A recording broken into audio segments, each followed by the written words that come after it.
computer decided it didn't work. Okay. So here we are recording on your birthday, July 31st, 2025. Happy birthday, Philip. And I was happy today to be able to give you the updated Quantum Soul Guidance Galactic Astrology report and also the Sabian symbols. So I'm going to open that really fast here so we can look at that. Actually, I have to share my screen first. Come back to Zoom here. I'm going to share screen and share the whole desktop. I just glanced at it and it looks like you added a lot to it. Okay, do you see my screen here now? I do. Okay, so this is the same document that I sent you for our first session on June 27th, but I made some updates. I'm just going to show you really fast what the updates are. So I'd like to view this as a living document. This is a living Oracle transmission that we can continue to update over time, especially if I find any mistakes or things need to be corrected. So some of the main updates so far, your title page, we made sure we updated 4:22 p.m., the correct time, which luckily the charts were set for the correct time. I just put the wrong time down the front page there. And then we see for these 18 pages here, we have the glyph at the top of each page. Just it's fun to have that glyph there as a visual representation. Yeah, and especially as we're learning astrology over time, astrology is the language of the stars. It's a form of light language. And part of that is understanding these glyphs and symbols. There's encoded light language, encoded meaning in all these glyphs. So as we flip through these 18 pages, were there any glyphs that you weren't familiar with or didn't recognize, or are you pretty familiar with each of these glyphs and symbols? I think I recognize them. Recognize most of them or all of them. Awesome.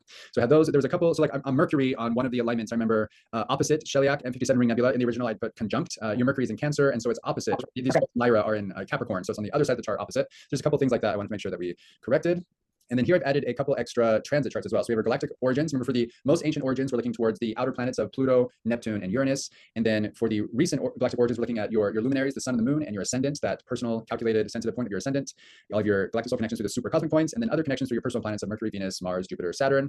And then other gifts and challenges, which are the sextiles, trines, and squares as well, to each of those. The royal blue ray, gold ray. So Philip Froste, birthday, 2025, July 30th at 4:22 p.m. So based on the same date of birth, same time, this is the chart today. So this is coming up soon. Right now it's 4:06, and just a couple minutes here, this will be your birthday chart.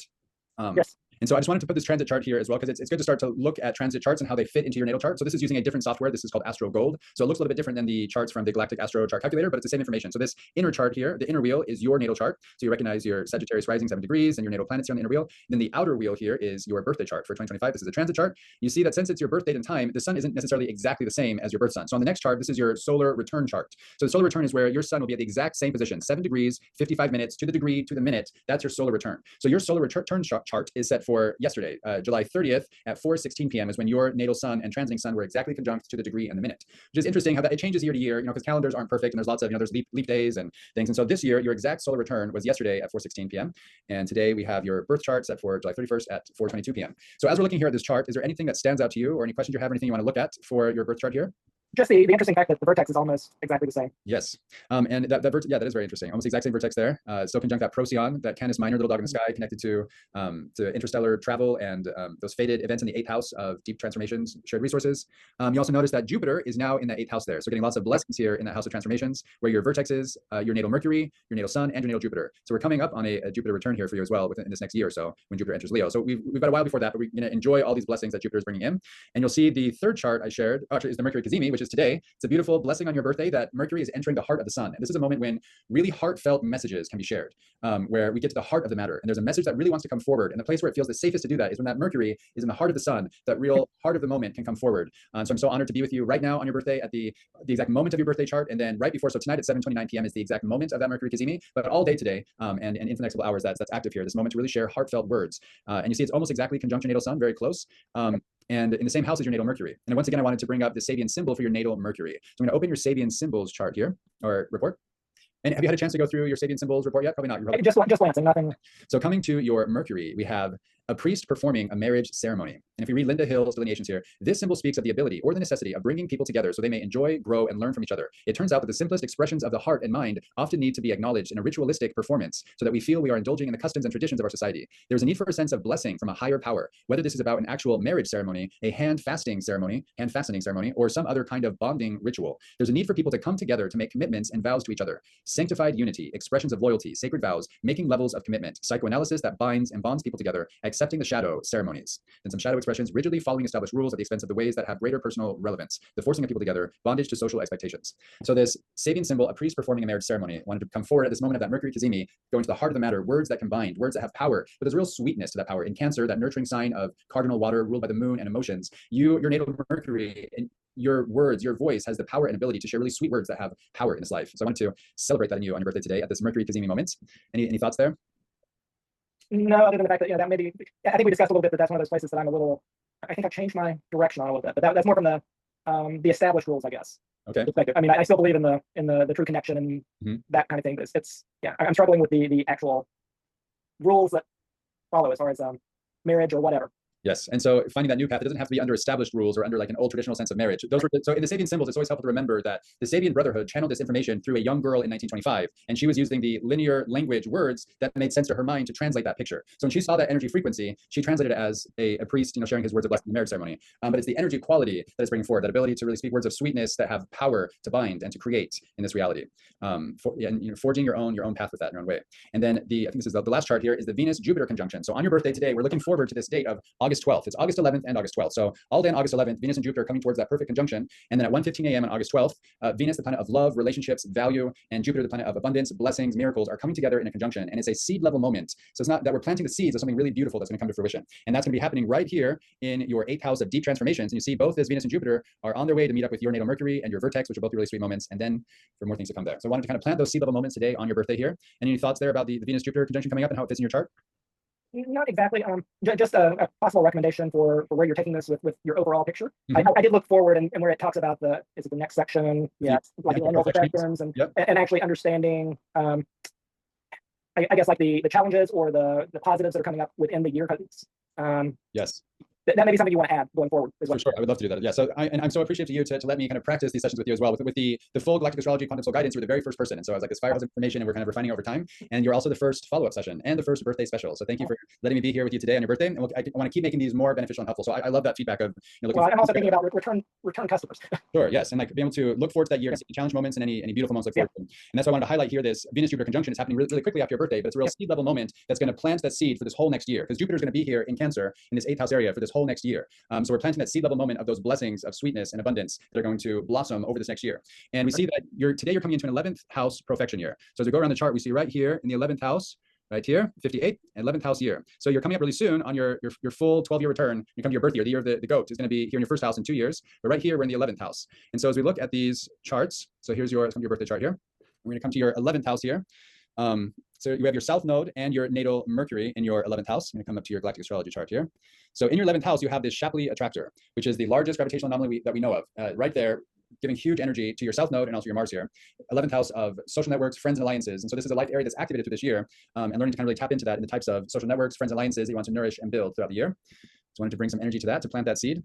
And as we look forward to this year ahead, the three main aspects that we're looking at that's going to be active throughout this year is, Uranus just entered Gemini, which is right now, that's in your 6th house of health and wellness, daily routines, and work is really being lit up, getting these blessings from Uranus. And Saturn and Neptune are doing their dance together. They're coming towards a perfect conjunction, which will happen in February of 2026. And they're both stationary retrograde now. They're going to pass over that Pisces, back into Pisces, and come back into Aries. There's this huge energetic spotlight on Saturn and Neptune at that 0 degrees of Aries point. It's called the name of that point, it's 0 Aries. It's that cardinal cross, which they call the world axis. That's what I was looking for, the world axis. And so it's a huge energy in your 4th house of home and family and roots. Remember, your natally, you have your Black Moon Lilith and your Saturn and your Chiron wounded healer. We've talked a lot about this family roots, deep healing work that's happening, and that's really being lit up here by this Saturn and Neptune. In fact, they're both about to conjunct your natal Chiron. So I mean, there could be endless charts we could pull up, and one of those would be when Saturn and Neptune hit your Chiron exactly is going to happen. They're going to hit it on the way back, and then they're going to station direct and hit it again on the way back. So that's all being lit up. There's lots of deep healing in that 4th house of family, roots, and home. So we just moved home as well. It's like there's lots of new energy here in building the type of home and roots that you want in your life at the moment.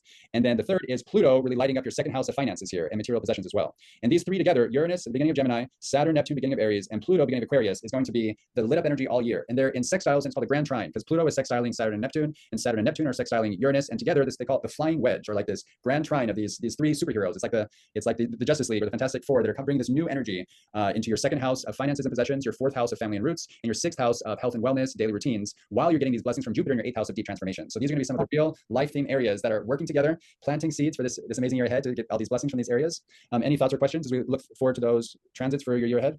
Not really, other than I think my Saturn return also sometime. Yes. Yeah. Correct, because it'll be your 2nd Saturn return. It's very exciting because you are Saturn Aries at 12 degrees. And so in this next year, we're going to be going through that process of your Saturn return. Lots of fun things to look forward to. And so I want to also plant the seed level intention that I'm here for you anytime that you'd like to schedule a follow-up session. If there's specific transits you'd like to look at, if there's specific dates, if you have specific questions about your chart, if things are coming up, you're like, I'm curious about my Chiron and the healing aspect, or I want to look at my career life themes, or if there's certain planets or life areas you'd ever like to do, I would love to schedule time. I'm trying to open myself to the possibilities of returning sessions as well. Now I'm focused on what I'm trying to think of the idea of. It's like the initiation session or their first session where it's that full 90-minute, I'm doing at least 5 to 7 hours of preparation to get the report ready, get it all ready. And that's to like initiate them into their galactic astrology. And then once they have that, they have a lot of materials to start digesting, letting it soak in, going through the meditations, going through the report. And then as things start settling in and as questions arise or a desire, like an interest in certain areas, then you're always welcome to come back and to schedule either a 60-minute follow-up or a 30-minute follow-up, whatever is necessary for that. Sounds great. Yes, I'm going to plant all those seeds here on your birthday. With that said, a question I have, so we have your planets and points audio, which is like a 40-minute audio that goes through each of those 18 pages, the zodiac placement, house placement, galactic alignments, and then the Sabian symbols audio is like a 30-minute, and it reads through the delineations for each of the points. And so the question is, have you had a chance yet to listen to both of those meditations or not yet? The meditations or the... I call it a meditation. It's really just an audio recording of me reading out loud for you, but my intention is for them to be used as a meditation. Okay, I haven't used them, I guess, in that way because I have listened. Okay, great. So my invitation is to do a audio visual meditation with your planets and points and your Sabian symbols. And how I envision that is, as you click on this link for your planets and points audio, and you start listening, to have your report in front of you and actually go to this top page with your chart. And while you're listening, try to visually look at the planet. So as it says, sun, 7 degrees, 55 minutes of Leo in the 8th house. Try and look at your sun here, look at the glyph in Leo, look at where it is in the chart, and then make visual connection to that planet as you're listening to the audio. And then it'll go next to moon at 3 degrees of Gemini, and make visual connection with your moon, where it is on your chart as you're listening, and try to really feel into the energy of each planet while you're making visual connection with your personal, sacred, spiritual mandala of your natal chart. And let that be an audio visual meditation where you're really focused in, tuned in, making visual connection to your natal planet as you listen to the audio, and feeling in, tapping into the energy quality of that placement of your natal planet, and opening yourself to receiving messages from your higher self that your higher self wants you to understand about your natal chart and your life purpose. And to do that with both the planets and points audio and the Sabian symbols audio. And then once you've gone through that, taking note of what comes up. Were there any Sabian symbol delineations that really stuck out to you? Like, wow, that really resonates. Were there any that didn't resonate? Like, that didn't really resonate with me. And then maybe some days you really push against. Like, it's not that it didn't resonate, it's that I actively want to fight against that. Like, that's not me. And it's all just interesting information to look at, and then to continue the conversation from there. It gives us points to kind of dialogue about, like, why do you feel the pushback against it? And it's okay. It's good to find those, like sometimes with the shadow aspects as well, like really feeling into, are there times where I express that, and giving yourself grace to kind of open up to all those possibilities. So how do you feel about that invitation for the audiovisual meditation? Yeah, I need to go back through it again and do it in that form. Really didn't think about it from that perspective as much as just trying to digest the information, I think. And then in that process of really delving into the energy quality of your natal placements, the vision I have is, so these are, I'm starting to call them the core 18s. These are your 18 planets and points. It's the 10 planets. It's really 2 luminaries, the sun and the moon, and then the 5 traditional planets, Mercury, Venus, Mars, Jupiter, Saturn, and then the 3 outer planets, Uranus, Neptune, and Pluto. So that's the 10 planets with the luminaries. Then we have the 1 asteroid of Chiron, and we have 7 points. We have ascendant and midheaven, north node, south node, Black Moon Lilith, Heart of Fortune, and Vertex. So I call it the core 18. And really getting familiar with the energy quality of your core 18 with the zodiacal placement, the house placement, the life theme areas, and their Sabian symbol.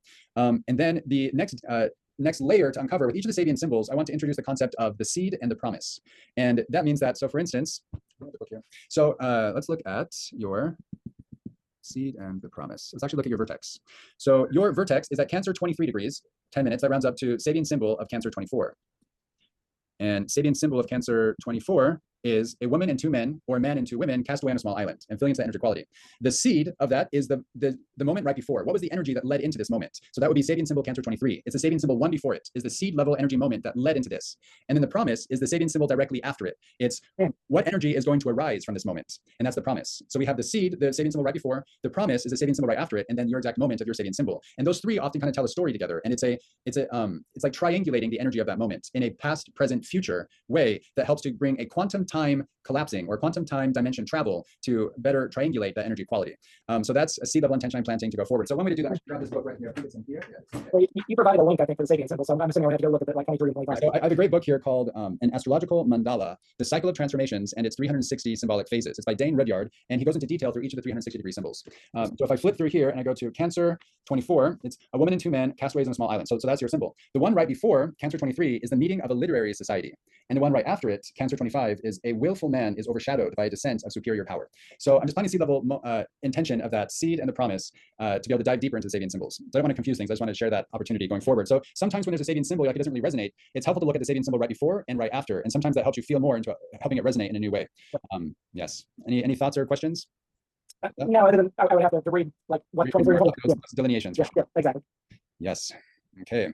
Wow. So many fun things to discover together. I mean, that's a great point as far as what leads into it and where you're ending up, because it really is kind of like, if you just read it, it's like, well, what do you do with that? Yes. And then the other thought with that, which is part of the meditation, is when we go through the core 18 planets and points and the Sabian symbols, when you go through them in succession, it can weave a story and we start to see themes as well. So I'm just going to practice that really fast. I'm just going to read those 18 here and notice if any of them really stick out to you as resonating and how we feel through this. So sun, an activist, is stirring up discontent by spreading their revolutionary ideals. Sabian symbol Leo 8. Moon, Sabian symbol Gemini 4. Holly and mistletoe bring Christmas spirit to a home. Ascendant, Sagittarius 8. Deep within the depths of the earth, new elements are being formed. Midheaven, Sabian symbol Virgo 21, a basketball team. North Node, Sabian symbol Taurus 3, natural steps up to a lawn blooming with clover. South Node, Sabian symbol Scorpio 3, neighbors help in a house-raising party in a small village. Mercury, Sabian symbol Cancer 19, a priest performing a marriage ceremony. Venus, Sabian symbol Virgo 13, a powerful statesman overcomes a state of political hysteria. Mars, Sabian symbol Scorpio 6, a gold rush tears men away from their native soil. Jupiter, Sabian symbol Leo 14, cherub-like, a human soul whispers into every receptive ear, seeking to manifest. Saturn, Sabian symbol Aries 13, a bomb which failed to explode is now safely hidden from discovery.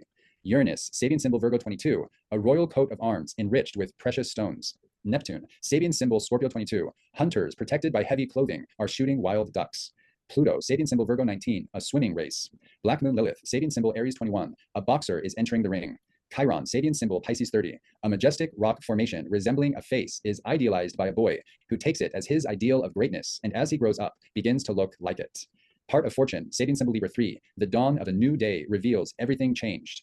Vertex, Sabian symbol Cancer 24, a woman and two men, or a man and two women, cast away on a small island.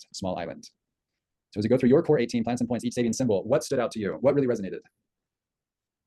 You know, that one, that I'm a rebellious person, I guess. Okay, so are you thinking about your sun Sabian symbol there, or so your sun is the activist stirring up discontent by spreading their revolutionary ideals? Is that the one you were thinking of? Well, that one hit initially just from the portion you read, but you're only reading a small portion, so I went through and read the larger descriptions. Yeah. So there's 2 or 3 of them that actually kind of fit there. So yes, and which other ones in particular were you feeling when you think about that rebellion? Honestly, I don't remember. It's a good. Okay, so there's the sun. We're gonna go through moon, deep in the earth, basketball team, next house raising party, marriage ceremony. Seems like there's Saturn on those. Overcome state of political hysteria. Gold rush tears men away. The political hysteria may have been one of the ones that I was thinking about. The bomb which failed to explode. Yeah, that's another one. Sorry, that was Saturn, right? And then the boxer going into the ring, Black Moon Lilith, boxer entering the ring. So you're right, the Black Moon Lilith, boxer entering the ring, the Saturn, bomb that failed to explode, and the sun, the revolutionary ideas, do show those energies, which is a beautiful part. So the Black Moon Lilith is owning your shadow side, right. Finding the divine sovereignty in that willingness to step into the ring as a boxer. And you see it's in your 4th house of home and roots. It's like standing up for what you really believe in. It's a powerful thing. And also Saturn, the bomb was there. There's that potential for huge explosion, but it didn't explode. It was contained, and now it's safely put somewhere where it's going to be okay. And that sun, your radiance with those revolutionary ideas, that's a beautiful part of who you are. That you're able to, it's part of the whole to bring those revolutionary ideas. We need those revolutionary ideas. The moment you were born was the moment the universe decided it can no longer exist without you. The universe needed your revolutionary ideals here. And Leo, ruled by the sun, it's the cosmic sun, which is a reflection of the galactic center, that God source energy. And we need those people who are going to stand up and let those revolutionary ideas come forward. Okay, are there any other impressions or things that stood out from your Sabian symbols? I will go to the Vertex only because of the fact that it kind of fits with my birthday plans, which basically I knew I was going to see a show. Okay. And ironically, I ran across the old Looking series. I'm assuming you. Yes, that's a great series. So it kind of fit with that theme, if you know what I mean, between what's his name, Russell Cody, is it? Yeah, and Jonathan Groff. So and then tonight I'm planning on seeing Just in Time. So. Oh wow, that's exciting. It's been a while since I've seen that series. I'm not sure about the details of it, but that's a good series, and I'm happy you're going to see that show tonight. That's a great birthday activity for you. There's one more. So the moon. I remember when I first read Holly and Mistletoe Bring Christmas Spirit to a Home, you kind of chuckled a little bit, and I think it's really beautiful that Christmas comes up in your Sabian symbols, and keeping in mind that she's filtering through her word system, which is how Christmas, she saw it, but it's also it's holidays that as we learn in Kabbalah, that holidays are windows in time that bring an energetic quality into our life. And there's something really special about the Holly Mistletoe, about finding those small things in life that are going to spark that joy of those special windows of time that are here to raise and elevate our consciousness through these special holidays, which are holy days, the high holy days. And I love that you have that energetic imprint of bringing the joy of these high holy days into your home and your life through that Gemini 4 Sabian symbol. Also, I love your ascendant, that deep within the depths of the earth, new elements are being formed, really reaching in to bring up those crystals and diamonds that are being formed through your unique perspective of your ascendant. And I also love how that correlates with your part of fortune, where you find your greatest joy at Libra 3, 2 degrees of Libra. This is directly conjunct supergalactic center, which I call Rosh Hashanah energy, Jewish New Year, Rosh Hashanah, the new moon of Libra, a high holy day. The dawn of a new day reveals everything changed. And I think that you are on the verge of, you're on a journey, and it's coming together in such beautiful ways. And there's a lot of new diamonds and gems that are being revealed. And I'm just honored to be by your side and to witness it with you. I'm so happy to be here on your birthday to celebrate your unique infinite soul. Is there anything else you'd like to bring forward, talk about on your birthday today here for this session? No, I mean, again, I still need to go back and digest more. With the Sabian symbols, did you include that same Sabian symbols before or not? Yes. So in the original report, it had each of the Sabian symbols listed on the 18 plans and points. Right. Pages, but I didn't have this second PDF document of the actual delineations. I didn't have that on the day. Okay, because it didn't go into that. I didn't remember seeing that detail before, which is great. Yes. So I've added all that detail now, so you can have that available. And so I'm excited to extend to you this invitation for your audio visual meditation with your planets and points, your Sabian symbols, using your birth chart as that spiritual mandala and to open yourself to receiving those higher messages. And as those come through, I'm excited to make some time again in the future to talk about any specific questions or points of interest that you'd like to explore together. Honored to be on this journey with you, Philip. Happy birthday. Thank you. Thank you. So I'm going to stop recording here. Anything else you want to share before we stop recording? No, I don't think so. So I'm going to stop recording.